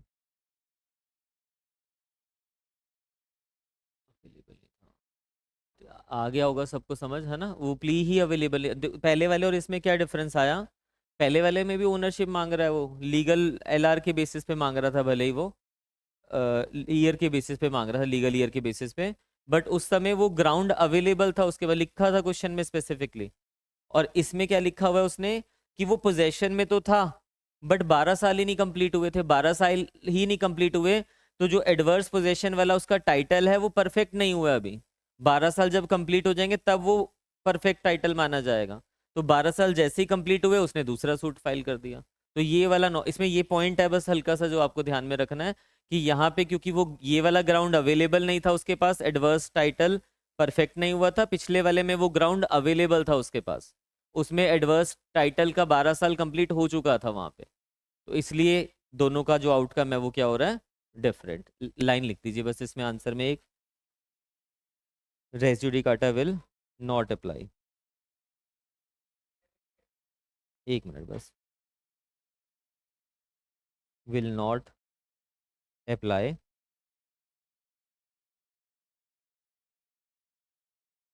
बस काफ़ी है इसमें, मतलब और ये तो ना लिखवाऊँ साथ में कि कंस्ट्रक्टिव ये वो क्यों, बस ठीक है समझ जाओगे। कल को रिवाइज करोगे तो फिर तो नहीं कन्फ्यूजन आएगी। ये लिख लो ब्रैकेट्स में, ब्रैकेट्स में लिखना constructive res judicata will not apply because plea of adverse possession, title of adverse possession was not perfected at the time of first suit. Title by adverse possession was not perfected, अभी title perfect ही नहीं हुआ था eight the time of first suit. ठीक है, ये इसलिए लिखना जरूरी होता है क्योंकि अभी तो हम डिस्कस कर रहे हैं ना, वो समझ आ रही हैं चीजें। 1 साल के बाद रिवाइज करोगे फिर कंफ्यूज हो जाओगे, अरे क्यों नहीं लग रहा, लिखा कहाँ है। वो लाइन एक लिखी होगी तो हेल्प हो जाएगी। अभी जितना टाइम आपको लिखने में लग रहा है, जब वो कंफ्यूजन कल को होगी ना 1 साल के बाद, उससे ज़्यादा टाइम उसको फिर सर्च आउट करने में लग जाएगा चीज़ों को। तो बेटर है कि एक एक लाइन लिख लिया करो। अब बताओ। हाँ,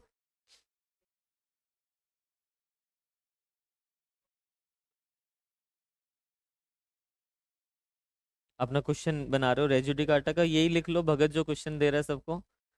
अब बताइए, मैं रिपीट करता रहता हूँ, लिख लो अपने नोटबुक पे लिख दो। सताक्षी कह रही मैं रफ पेज पे लिखूंगी सर। चलो अच्छा। A enters, A enters into an agreement to sell with B in the year 2017। लिखते रहना ऑनलाइन वाले बच्चे भी। भगत का डाउट है। हाँ,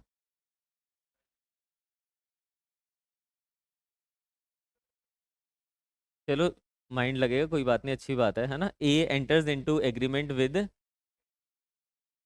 अच्छा एग्रीमेंट है सिर्फ ये, agreement to sell certain property with B, हाँ 2017। बी रिफ्यूजेस टू साइन,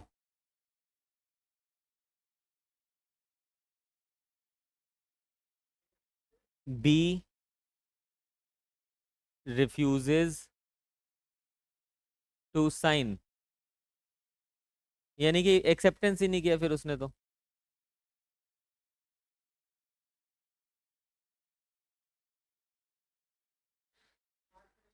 नहीं मेरी बात सुनो ना, जब ये एग्रीमेंट हो चुका है उसके साथ, फिर ये क्या चीज़ है मतलब। सेल डीड के टाइम पे वो कह रहे हो आप, ओके। ये इन्होंने कहा कि बी ने क्या किया बाद में, सेल डीड के टाइम पे, at the time of sale deed B refused to get it. पर इसकी जरूरत क्या है रजिस्ट्रेशन के लिए? सेल किस चीज़ की कर रहे हो, इमूवेबल प्रॉपर्टी की। गेट इट रजिस्टर्ड, क्योंकि ये डॉक्यूमेंट, ये कॉन्ट्रैक्ट जो है ये एग्जीक्यूट हो चुका है ऑलरेडी। अब इसको आगे क्या कर रहे हैं हम, रजिस्ट्रेशन के टाइम पे उसने मना कर दिया। हाँ,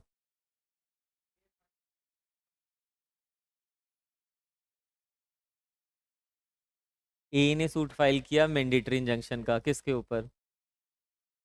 सेकंड सूट है ये।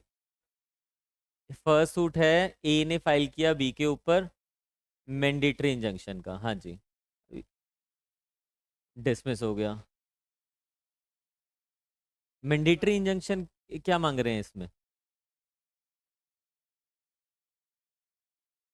ठीक है, अब डिसमिस हो गया। हाँ, इन द ईयर 2019। हाँ, ऐसे क्वेश्चन तो अलग से पूछ लेने चाहिए आपको। वही तो कह रहा हूँ, ए फाइल्स अनदर सूट। हाँ जी। बी,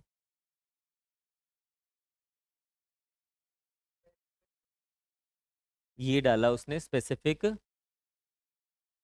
परफॉर्मेंस का। बताइए आप सब, सेकंड सूट बार्ड है बाय रेस जुडिकाटा या नहीं है? समझ गए क्वेश्चन तो? नहीं, ध्यान से देखिए, वो उनका कहना ये है, ये कॉन्ट्रैक्ट हो गया इनके बीच में। ए ने बोला मैं अपना घर आपको सेल करूंगा, 2017 में इनका कॉन्ट्रैक्ट हुआ। बाद में सेल डीड जो है क्या किया, रिफ्यूज कर दिया कि मैं इसकी वो सेल डीड नहीं करवा रहा हूँ। यानी कि ये कॉन्ट्रैक्ट जब रजिस्टर, ये सिर्फ क्या था, ये एग्रीमेंट टू सेल है ना, उसकी रजिस्ट्रेशन करवाना क्या होगा हमारे लिए, मैंडेटरी होगा। अगर आप नहीं करवाओगे तो वो सेल मानी नहीं जाएगी तब तक। तो अब वो रजिस्ट्रेशन के लिए वहां पे नहीं पहुंचा, मतलब बी वहां पे नहीं आ रहा। अब ए के पास ऑप्शन क्या रहता है, या तो उससे स्पेसिफिक परफॉर्मेंस वगैरह मांग सकता है वो। 2017 में उसने क्या, ये कब फाइल किया? 2017 में ही उसने केस फाइल कर दिया। पहला सूट क्या फाइल किया उसने, मैंडेटरी इंजंक्शन का। अब इन्होंने मैंडेटरी इंजंक्शन पढ़ा नहीं है। मैंडेट इंजंक्शन क्या होता है, रिफ्रेन करना, स्टॉप करना किसी को। मैंडेटरी इंजंक्शन में क्या होता है, अंडू करना वापस से चीजों को, किसी चीज को करने के लिए कहना या अंडू करने के लिए कहना कि आप ये चीज कीजिए। अब ये कह रहा है कि उनको फोर्स किया जाए कि आप आइए और साइन कीजिए। इट मीन्स कि आप क्या कह रहे हो, स्पेसिफिक परफॉर्मेंस ही तो वहां पे कह रहे हो चीज के लिए। अरे, इनडायरेक्टली एक ही चीज हो गई ना वो। और यहाँ पे भी आप क्या कह रहे हो कि ब्रीच ऑफ कॉन्ट्रैक्ट मत कीजिए, उसको स्पेसिफिकली परफॉर्म कीजिए। तो 2019 में कह रहे हो, तो अब इनका कहना ये है कि इस पे रेस जुडिकाटा लगेगा या नहीं लगेगा। ठीक है, क्वेश्चन तो वैलिड है, कोई प्रॉब्लम नहीं है। हाँ, नहीं, कॉन्ट्रैक्ट तो बन गया ना। कॉन्ट्रैक्ट सिर्फ क्या नहीं हुआ, रजिस्टर नहीं हुआ। देखो, आपको याद करो, जब मैंने आपको टीपीए पढ़ा, रजिस्ट्रेशन एक्ट पढ़ाया था, उसमें मैंने ये रजिस्ट्रेशन का कॉन्सेप्ट आपको बहुत अच्छे से समझाया हुआ है। जिन्होंने नहीं समझा वो समझिए कि एक एग्रीमेंट होना अलग चीज़ होती है। मैं कहता हूँ कि मैंने अपना घर आपको सेल करना है, सपोज 1 करोड़ रुपए में। ये क्या, ये हम सिर्फ अभी एग्री कर रहे हैं, आप मुझे बयाना दोगे। बट ये एग्रीमेंट टू सेल से आपकी वो नहीं हो रही है कि ओनरशिप नहीं ट्रांसफर हो रही है। रजिस्ट्रेशन एक्ट के सेक्शन 17 में लिखा हुआ है, जब तक मैं इसको रजिस्टर नहीं करवाऊंगा, इस एग्रीमेंट को, यानी कि सेल डीड को जब तक हम रजिस्टर नहीं करवाएंगे, तब तक वो ओनरशिप ट्रांसफर नहीं मानी जाएगी और उसको किसी पर्पस के लिए फिर हम यूज नहीं कर सकते। वो दोनों अलग अलग चीजें हो गई है। कॉन्ट्रैक्ट एग्जीक्यूट करना अलग चीज है, उसको रजिस्टर करवाना अलग चीज है। तो कॉन्ट्रैक्ट उनके बीच में हो गया है, बट अब वो, उसने ब्रीच कर दी, सिंपल सी बात है। वो पहुंचा नहीं रजिस्ट्रेशन करवाने के लिए, तो अब उसने क्या कर दिया, ब्रीच कर दिया। ये बायर था, बायर कहता है मैंने नहीं खरीदना आपका घर। अब ए ने उसके ऊपर सूट फाइल कर दिया पहला, उसको कह रहा है कि मैंडेटरी इंजंक्शन इसके ऊपर लगवाया जाए कि वो आए और इसके ऊपर साइन करें। दूसरा, देखो पहली बात क्या होती है ना, जो इंजंक्शन वाले टॉपिक्स होते हैं ना, क्वेश्चन को थोड़ा सा चेंज कर रहा हूँ। इंजंक्शन आप सिर्फ तब ग्रांट करते हो जब बाकी के रिलीफ्स अवेलेबल नहीं होते हैं। आपको ये, जब मैंने स्टार्ट किया था टॉपिक, तब आपको बताया था कि ये जो हम लास्ट वाला प्रिवेंटिव रिलीफ पढ़ रहे हैं एसआरए में, इंजंक्शन हम तब देंगे जब बाकी के other reliefs are not available, other specific reliefs are not available. तो यहाँ पे जब मेरे पास ये स्पेसिफिक परफॉर्मेंस ऑफ कॉन्ट्रैक्ट करवाने का ऑप्शन था, तो उसी में आना चाहिए था उसको। बट अभी यहाँ पे हम इस चीज़ को तो डिस्कस करेंगे नहीं। क्यों? क्योंकि क्वेश्चन तो सिर्फ इतना है कि whether res judicata will apply और नॉट। वो तो मैंने आपको वैसे आउट ऑफ द बॉक्स समझा दिया कि होता ये है। तो सीक्वेंस यही बनता था कि वो स्पेसिफिक परफॉर्मेंस मांगता, ये ले भी आया तो ये क्या होना था, डिसमिस ही होना चाहिए था कि आप नॉट एंटाइटल्ड इस चीज के लिए। ठीक है, आप लाइए स्पेसिफिक परफॉर्मेंस या बाकी की चीजें। तो इसको क्या ये ग्राउंड उसके पास उस समय अवेलेबल नहीं था? क्यों?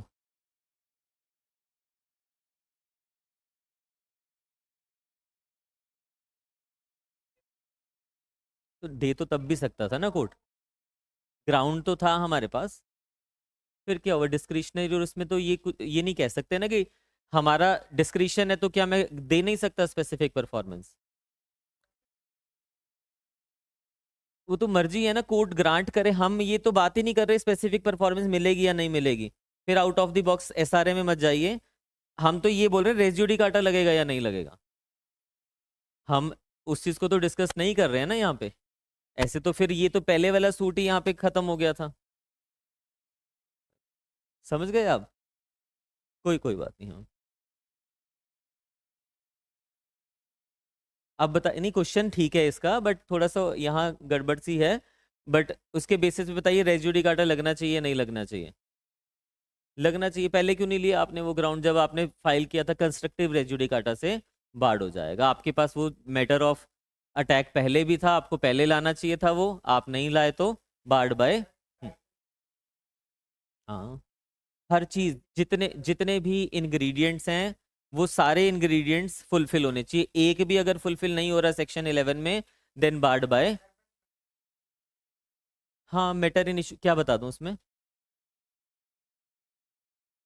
मैटर इन इशू इसमें आपने क्या मांगा है? इसमें एग्रीमेंट मैंडेटरी इंजंक्शन मांग रहे हो ना? हाँ, ये होगा कि ये सेल डीड ये पहुंचा या नहीं पहुंचा वहां पे, या इसको कहा जा सकता है या नहीं किया जा सकता। Whether B can be insisted.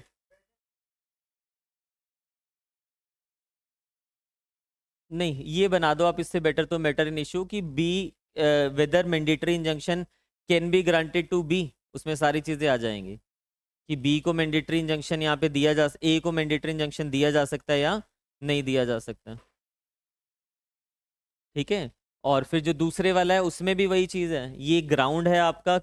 ये आपको पहले यहाँ पे लेना चाहिए था, आपके पास अवेलेबल था उस टाइम पे। मैंडेटरी इंजंक्शन में आप मांग क्या रहे हो? आप ये तो देखो ना, यही तो कह रहे हो कि स्पेसिफिक साइन करो, और यहाँ पे क्या कह रहे हो? साइन ही तो है ना परफॉर्मेंस भी। खाली साइन ही तो नहीं होंगे यहाँ पे, पेमेंट और बाकी चीजें भी तो आएंगी। ठीक है, तो एक ही चीज मांग रहे हो आप। हम्म, हाँ जी हाँ। अभी मैंडेटरी मैंने करवाया ही नहीं है आपको। नहीं नहीं, कल ही होगा, जब लास्ट लेक्चर है तो उसमें होगा ही ना, खत्म तो होगा ही वो। हाँ बिल्कुल हो जाएगा जब करवाया जाएगा। ठीक है, चलिए। दो क्वेश्चन हो जाने थे अभी तक हमारे, और हाँ। चलिए, अभी हम मिलते हैं नेक्स्ट क्लास में। इतना रिवाइज करना, बाकी के सारे जो सेक्शंस हैं वो रिवाइज, जितना भी अभी पढ़ाया आपको रिवाइज करना। कल फिर क्वेश्चंस करेंगे, थोड़ा सा लेवल और टफ कर देंगे इसका।